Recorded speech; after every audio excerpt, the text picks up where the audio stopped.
Vamos chamar a Isabel Mega, com que a gente conversava antes sobre eleições, voltando ao nosso giro para repercutir eleições nacionais, essa influência, Bel, das eleições dos estados no cenário nacional e o que eu falava agora há pouco no meu bastidor.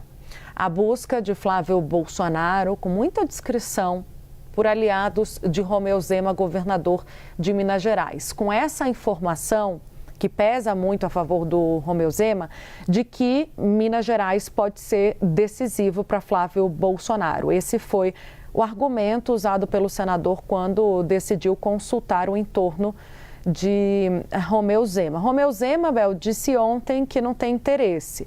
O que o entorno dele fala, sob muita reserva também, é que não tem como, seria até deselegante ele dizer que aceitaria uma vice sem ter sido formalmente convidado.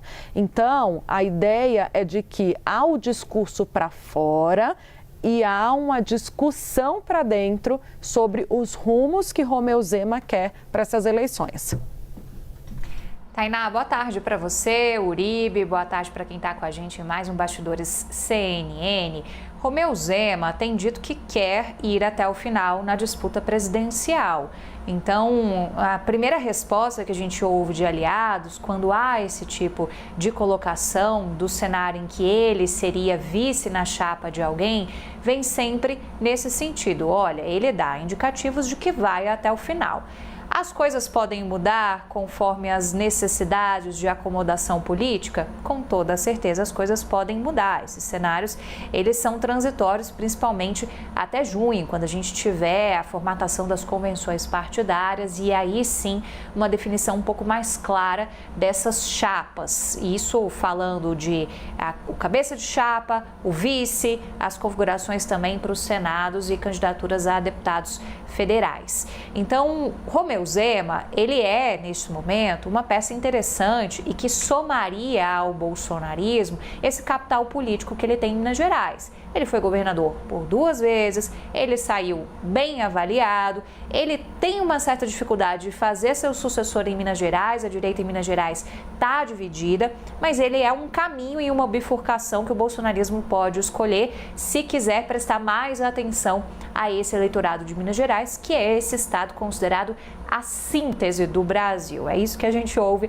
dos políticos mineiros. E por quê, né? Porque é um estado que reúne todos os espectros possíveis e é um estado que funciona meio que como um pêndulo. Ele pode ir numa eleição para um lado mais à esquerda, pode ir numa eleição para um lado mais à direita, mas é sempre uma disputa muito acirrada. Não é à toa que a esquerda também está olhando com carinho para Minas Gerais e o presidente Lula tem até aqui conseguido indicativos de que pode ter um candidato viável em Minas Gerais, que é Rodrigo Pacheco, que se filiou ao PSB, mas ainda não cravou que vai ser de fato candidato ao governo do estado.